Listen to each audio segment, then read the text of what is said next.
So again, my name is Crystal. I am the California Community Colleges Success Network Coordinator. It's 3CSN for short.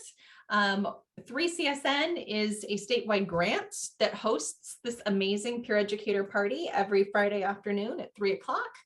Our whole shtick, 3CSN, is all about networking and professional learning for everybody across the state. We really want to create powerful networks of peers and peer educators, and we really want to keep it free and awesome. And so we created this awesome Friday 3 o'clock party where we can all get together, and a different college and a different set of peer educators or learning assistance professionals can come and show their stuff. So we have faculty members, administrators, staff members, we've got adjunct faculty, SI leaders, tutors, coaches, graduate students from all over the place come and talk to us about all the cool things that they do in order to put students in the center of learning. So we're very, very happy to continue that adventure this week with a graduate student from Cal State Northridge and one of our former tutor leaders at Pierce College, Lindsay Lazo, who's going to talk to us a little bit about how all the cool things that they've learned, not only as a peer educator, but now also as a graduate student in counseling. We're going to see a beautiful bridge between those two amazing worlds. So I want to welcome Lindsay aboard, who's going to come and talk to us about group learning and learning communities. So take it away, Lindsay. Thank you. Yeah, so my name is Lindsay and my pronouns are they, them, theirs. I am currently a counseling student, graduate student, focusing on college counseling and student services at CSUN. My bachelor's degree was also from CSUN in child and adolescent development. I am currently an academic coach at CSUN and, of course, a student intern with 3CSN. So welcome, everyone. Thank you for being here. Some of you on your spring break. Some of y'all were here last week when you had spring breaks. Thank you for being there last week on your spring break. I wanted to really highlight group learning and learning community because I think it's something that students want to talk about, but we often don't talk about explicitly. And so I can't wait to hear what y'all have to contribute around group learning. And there will be some fun activities, but before we get into all of the fun, we will go ahead and look at some of the learning outcomes and things you can expect from this workshop. So 3 learning outcomes, we're going to be talking about this concept of the zone of proximal development.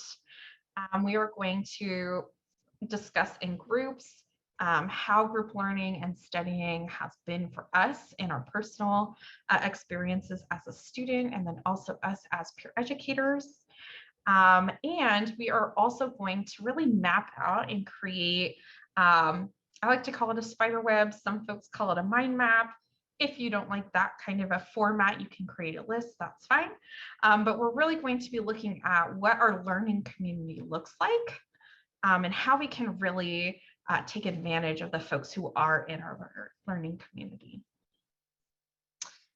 So how this workshop will work, from 3 to 4, we'll be focusing on the basics of group learning and learning community. There will be breakout rooms, so if you can't go into breakout rooms, please let Crystal know. And then from 4 to 4:30, we will be having the after hours disco, short for discussion, where we will discuss more about the topic using an additional framework called reading apprenticeship.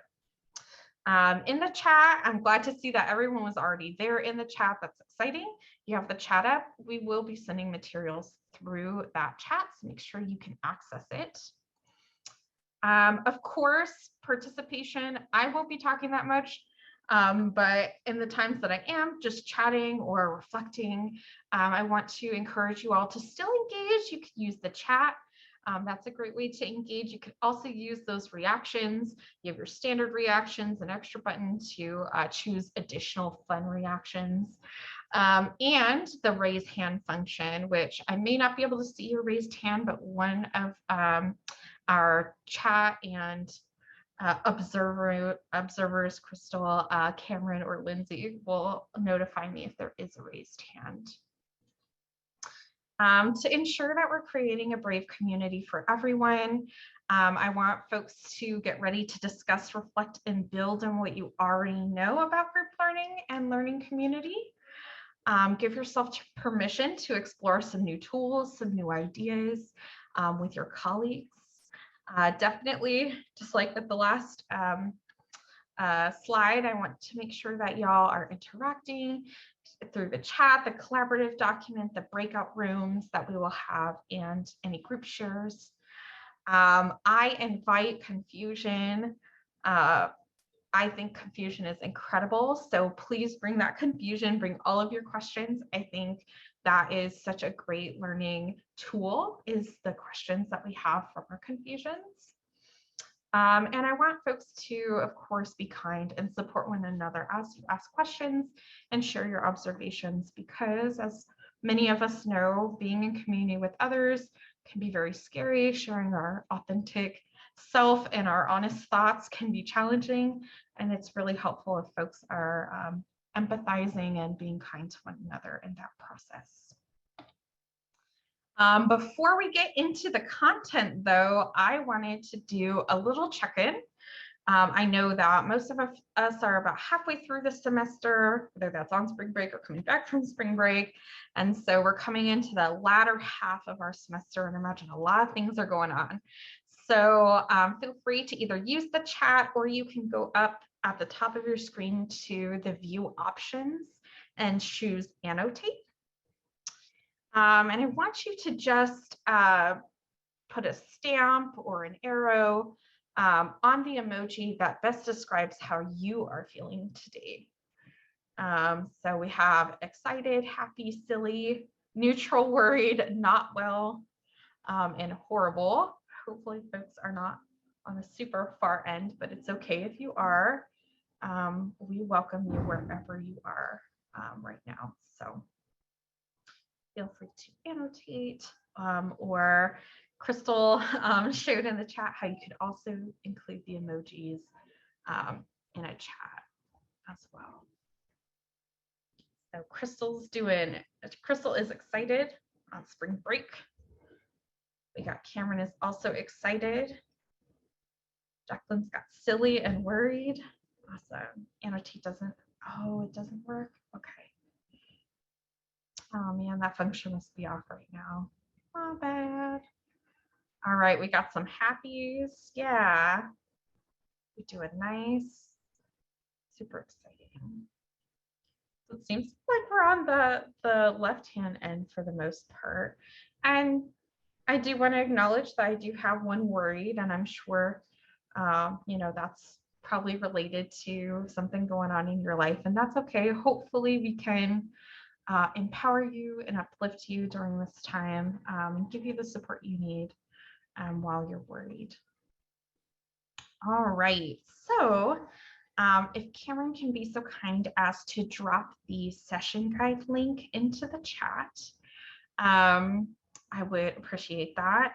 The session guide basically is a step-by-step of what we will be doing.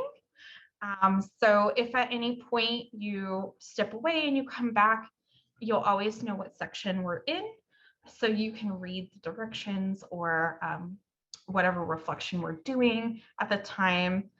You can go ahead and follow along. So I just created that so that you don't get lost. The session guide should be view only, so please do download that. And if you don't want the session guide, that's a-okay too. So getting into group learning, I wanted to frame it in terms of this idea of the zone of proximal development. And I'm curious from you folks, feel free to raise your hand or share in the chat.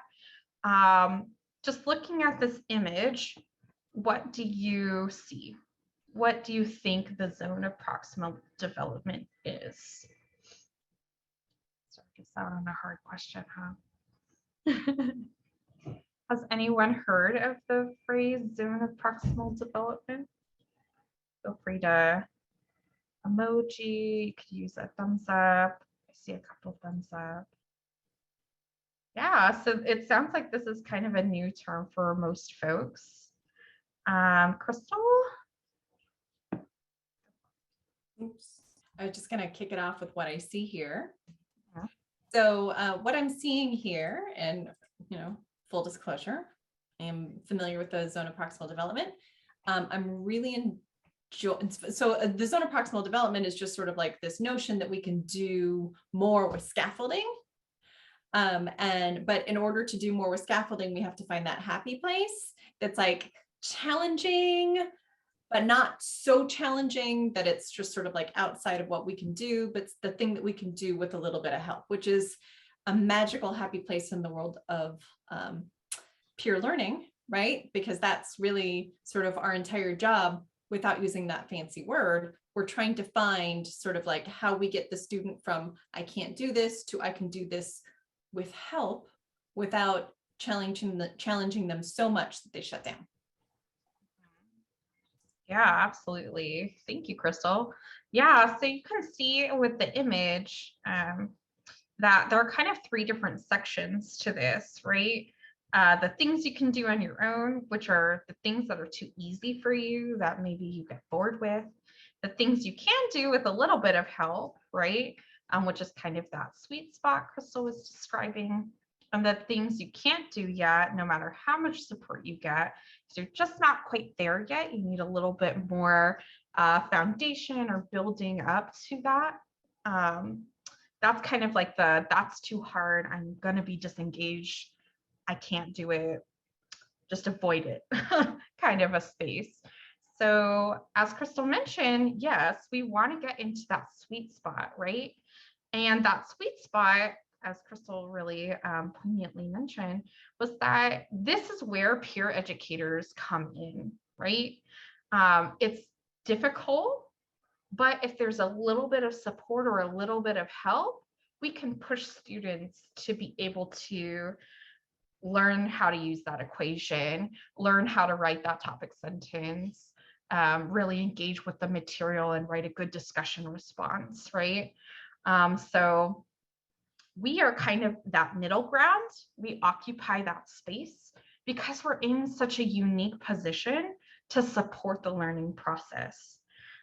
So with your subject, I'm sure you get a lot of folks who have never, seen or heard, been in a class like that. And so they might think, oh my gosh, I'm in this like black space right here. Like I can't do anything.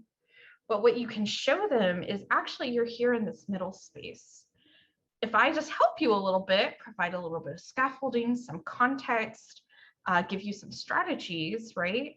Then you'll be able to access the content and fully understand it.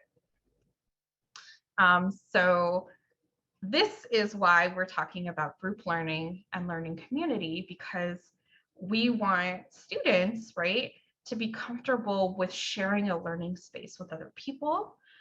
You as a peer educator, even if it's one-on-one, they're sharing a space with you. And then if you do group tutoring, group SI sessions, or if you're a peer mentor and you have multiple mentees together, like you are going to be sharing a space where you're learning together and you want them to get comfortable with that, right? So knowing that we kind of occupy this space, it's really important for us to think about how group learning kind of goes really well and sometimes doesn't go very well. So we are going to go into breakout rooms. Before we go into breakout rooms, let me kind of describe what we will be doing. Let me switch over to our session guide. So it's cool if you don't have the session guide out, but if you do, we're here on this page where it says pros and cons of group learning. Cameron, if you could drop the link to the pros and cons shared document, that would be great. What we're going to be doing in the breakout rooms is we are going to be reflecting on the experiences that we've had in group learning experiences. So whether that's sharing out loud in class, group projects, visiting some sort of learning assistance or your professor, studying with your friends or your classmates, These are all group learning experiences. So when you click on that document, and you could feel free to start now, just start listing some of the pros and cons of group learning. Think about those successful or unsuccessful group learning experiences you've had, and what are some of the advantages or disadvantages of group learning. Some questions that you could consider. I see folks are already jumping in. Are there certain tasks that are better for group learning? What makes it easier to learn, study, or work in a group? And given the context, a lot of us are either still remote or in a hybrid situation, right? How has COVID changed the way that we interact in groups? Whether that's your experiences in breakout rooms during COVID, while we were 100% remote, or if you happen to be back in the classroom, how have the social dynamics changed? Where maybe your professor's telling you to engage in a little bit of group work, like how is that different? So yeah, we got folks already in there. Yeah, the breakout rooms are ready to go. Let me know when you want them to open. Yeah, for sure. We'll give folks a few minutes to just think about their experiences, and then we'll hop right in and you'll be able to discuss. Wow. Back. Hi. Nobody came back early. That's such a good sign. It's awesome. Hey. Welcome back, everybody. Oh, wow. I know, it's so good, Lindsay Ann. Excited. Awesome. Well, I saw like the list just grow and grow even when I was in my group. So I'm curious what were some of the themes that came out from like pros and cons? And I can start. When I was in my group, we really talked about how with group learning, it's hard to be trying to figure out like who is responsible for what and how we keep each other accountable, especially when if it's 100% remote and people won't respond to their emails, there's like no way to access them. They're just like gone. They're a ghost. So like if you have responsible group mates, it turns out great. Everyone's responsible. They do their part, and you learn and grow together and build that community and friendship. But if they're completely like a ghost, they don't exist, then the responsibility often falls on the other group members. And that's really stressful because you want to only be responsible for your section, right? You don't want to have to do other people's work. So that's what really came up for us. But I'm curious, other themes or thoughts that came up in your discussion in your group? So one of the things that our group talked about, like the pro and con of, we also kind of made it back to like not just working as students, but like group work as like peer educator and students as well. And one of the things I was saying, like as a peer educator, when it comes to like midterm and final review sessions, I love groups because a lot of times students will know some answers to the questions and others will know other answers. And when they come together as a group, there's this dialogue that starts to happen where students are discussing the questions on the study guide. I'm not telling them the answers. I'm going to tell them if they're in the ballpark of what's correct. But the fact is I guide their discussion and the group talks to each other, debates it. Then we talk about, like, even if somebody says the wrong answer, I say, let's talk about that wrong answer for a moment because it's only wrong in the context. It's not right for this question. Not wrong in the context as it's a bad take.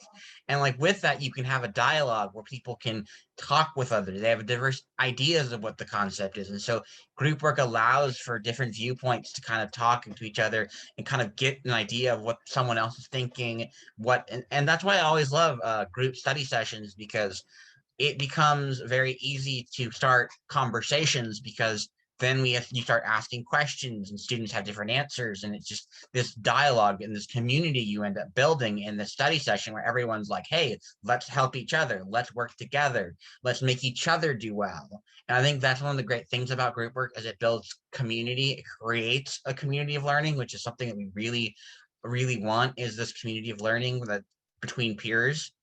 Now, the con side of this is you do also get the oversharers, who will share to the point of either TMI oversharing or dominate the discussion and not allow anyone else to speak, which then does not really create as much of a diverse conversation. I gotta say though, that wasn't as rare, but that was more of a rare thing when I did these sessions. So I feel like it happens, but it's not I was not really worried about it that much. Yeah, absolutely. So I'm hearing like a holistic take on a certain subject because you're getting multiple lenses and perspectives. And then also to that last point you had about building community and it being able to foster friendships between folks in your class, which we know right now, the students I'm working with have talked a lot about how everyone's socially awkward. So even though they actually have like, diagnosed social awkwardness, like everyone else now feels how they used to feel, like all the time. And so it's like getting back into that reintegration of socializing and building those friendships again. And I think group work and partner paired work is a really great way to do that. Lindsay, you have something also to share? I think one thing that we had talked about during our breakout session was how going back to your point earlier, like the accountability and the responsibilities of different people.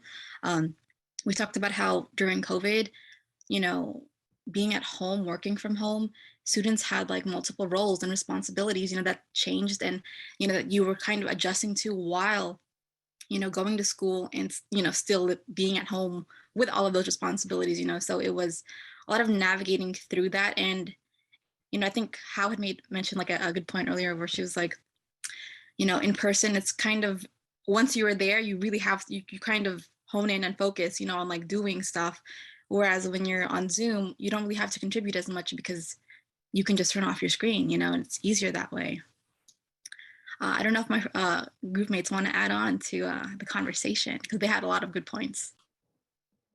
Oh, I can share a little bit about the pros that we discussed. We kind of talked about how everyone has different learning styles and everybody kind of helps each other's like strengths and weaknesses. Like Hal mentioned that sometimes you can have like a group leader that kind of guides the conversation and kind of gets everybody to achieve like whatever assignment they're doing or project they're doing. And I thought that was really cool. And it's like you see it happen too, especially in these roles where like a student will help everybody else, and then it kind of motivates those students to help others. And you don't even know, like maybe those students end up helping people at home or in their own lives. So it's like peer education is like such a powerful like type of work, and it really has a big effect, more than we realize, I think sometimes.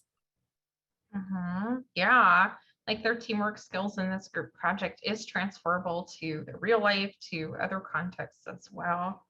And it definitely is kind of like how do we help one another? How do we really make this a community? Because I saw in the chat too, Kayla mentioning that some classmates would help one another because they couldn't communicate with the professor. Yes, professors ghost us too, right? So when the professor is not as accessible, it can be really helpful to engage with your peers in addition, just to help and find that community, find that support. Crystal? Yeah, I just wanted to really just sort of like emphasize and build off Jackie's point that just sort of like we can, that the sum is greater than its parts, right? So like, just want to add on to that. And I think something that a lot of peer educators experience themselves is that when you are working in a group and you explain it to somebody else, your understanding of it also gets strengthened, right? So when working in those groups, it's not just helping the group because they're filling in your strengths, but also like as you help somebody else, it also strengthens your ability to understand and contextualize that work too. So. Absolutely. All right. We have Eduardo. You will be our last share for this segment, so we can move on to our next part. Yeah, I was just going to add that I think the only sort of like downside to group learning is that when you have a very, I guess let's say like a hyper engaging audience or a classroom of like say like 25 students, which isn't wrong, but and given that there's a time constraint of how long the course runs its course, I just think it could be a little bit of a con that everyone's chiming in on their own say, and then there'll be those that would be left out or maybe have had their hands raised high in person for a good while, but then they don't get chosen on, and so their own response pretty much gets left out amid the entire like engagement process, which could be sort of a risk. But I guess even then, like in my embedded class, as it happens every time in mid-semester, the classroom size reduces to like almost half-ish, usually, or almost around there, and then the participation, from what I see, it gets more equalized there, because everyone has, I guess, like a fair amount of time to get chosen after they've risen their hand and say their own say about a specific kind of academic topic. Yeah, absolutely. Yeah, it can be hard when there's a lot of participation too, which is funny because we wouldn't really see that as like a negative thing necessarily. Like having a lot of participation seems great, but yeah, how do you, I think Crystal, what's the word you use? Boundaries. Like how do you kind of make sure that everyone has that space to speak, has that space where they're kind of pausing? Definitely, for sure, that's so important, right? I think someone yesterday I was listening to had this phrase of like take space, give space. So being really mindful how we empower one another to engage and not take up all the space with our thoughts. Absolutely. So as we're thinking about this, and I really love that a lot of you highlighted community, because that kind of really lovely in a way segues into the next part that we're going to be doing. And this is going to be a personal reflection. So feel free to take out a sheet of paper or open a document, because we are going to be creating a little map of our learning community. Because I think that a lot of students often think that they're struggling and they're alone. They have no one who can help them and they don't know who to reach out to because they feel like they're alone. And so this activity is something you can do with your students to help them to really see where their learning community is. And if it's not that robust, how can we help them really engage more with other resources? So let me just show my example before I get into the specific instructions.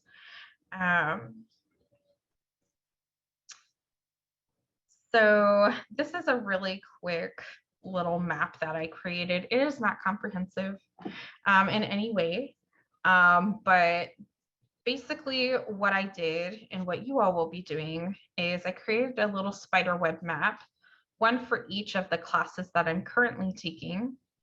And from there, I thought about the people who can help me with that class or even with a specific issue that I might have with that class. So for example, I have a graduate project that I'm doing. That's one of the classes. I have a lot of writing, a lot of research. And when I'm thinking about the people who can help me, I'm thinking about all the people who have knowledge about what I'm talking about. So my student development professor, the Pride Center at CSUN, my project chair, former boss is actually Crystal. And then in my other classes, also my former bosses. I've been in multiple positions around student affairs for career advisors in the Career Center. So what are the spaces, locations, specific people who can help us? That's really the idea.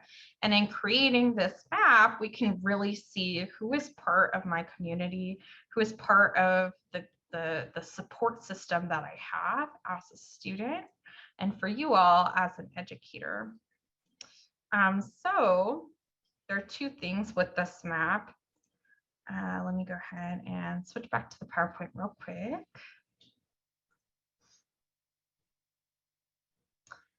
So when you're creating this map, and if a list is better for you, feel free to do a list. I know not everyone likes doing these types of maps. I want you to think about two things. Who can help support me in the subjects, the classes that I'm in? And if you're a peer educator, a tutor, and a sci leader, and you're in a specific course, you can also include that, because obviously you will probably need to reach out for help as a peer educator. So who's part of that learning community for you too? And then once you kind of have the who for each of them, think about how they can help you. So I know I can connect with my professor. How can my professor help me? Get a little bit more specific, because sometimes students, we suggest to students, oh, talk with your professor. And they're like, what do I talk with my professor about? So the who and the how is really important. So let's go ahead and do this for about 5 minutes. Is everyone clear about what we're doing right now? Are there any questions? Can I summarize just to make sure I get it right? Yes.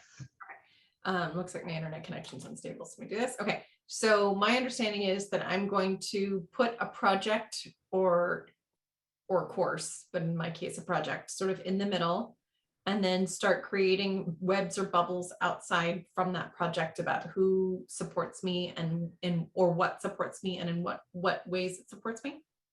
Yes, that's correct. So for folks who are students, each of your classes gets a bubble. For folks who, like Crystal, are working on projects, each project gets a bubble, and then who is helping you, what's helping you, and how. Thank you for that clarification. All right. Good. Okay. We'll go ahead and give folks about 5 minutes to create this learning community.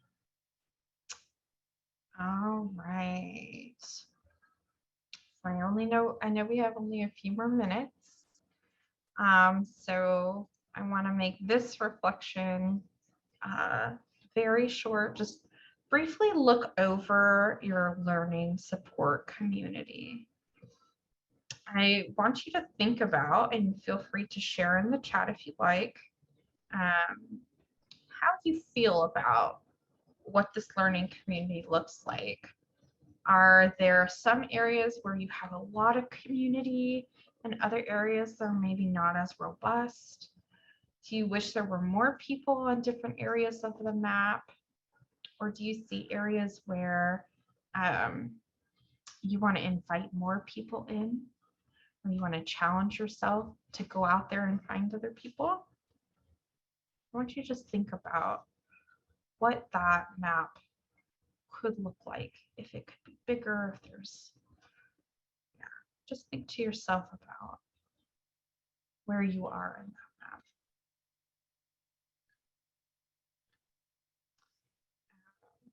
And I am going to encourage you. Crystal says it made me realize I had a lot more help than I thought. Yep, that is generally what happens. Yeah, there's so many more people out there, and I think that I've done this activity before, and one reflection that was given to me was that there were people in that person in their support map who were scared to approach. They weren't really sure, like sometimes that professor is just really intimidating, but I also know they can help me. So it was an opportunity for them to challenge themselves to reach out to someone they traditionally wouldn't, or were a little bit nervous or anxious to reach out to. So it gives you an opportunity to think about that. Are there ways I can challenge myself to really lean on my community, reach out to my community, and or invite more people into my community? So definitely keep thinking about that. And I also, for folks who really want to continue to engage in this, I would encourage you to continue to build your learner community and to think about, I know the ways they can help me, let me create questions so that when I go to approach them, I already have something ready. So that when I'm ready to reach out to that person, I know what I'm going for.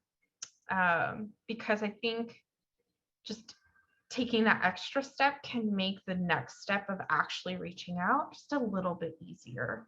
Because then you have a paper, you've got a question on it, you go in and see that person, and you already have something written. So you don't, you know, when emotions come up or when you feel that anxiety, you have something to lean on.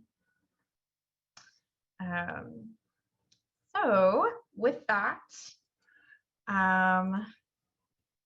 we only have 4 minutes left, so I'm going to end it here. I continue to encourage you all to share this and think about the ways you could use this with your students, anyone you're supporting, even your colleagues, your fellow peer educators, because we all need to stay connected. I think through COVID, it's really emphasized the importance of connection and community, and especially when learning feels like such an individual experience. Connecting to community can really help us see that it's actually a collective experience, a community experience, something that involves not just us, and that our experiences aren't being experienced alone. How many times I say experience? You tell me in the chat. So with that said, some of our next steps, if you have to go, I encourage you to come back tomorrow. Next Friday at 3 p.m., we will have Chaffey College talking about artifacts and creating a map for success. If you would like to do a workshop like this, I really encourage you to send in a proposal. We are currently taking proposals for fall 2022. That link is in the chat. If you would like to stay until 4:30, we will continue to discuss more on this topic.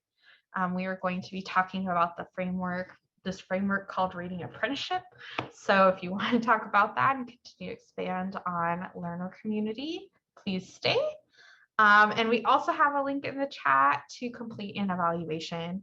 We really appreciate it if you complete that evaluation, because it continues to demonstrate why we need this funding and how valuable this is for people.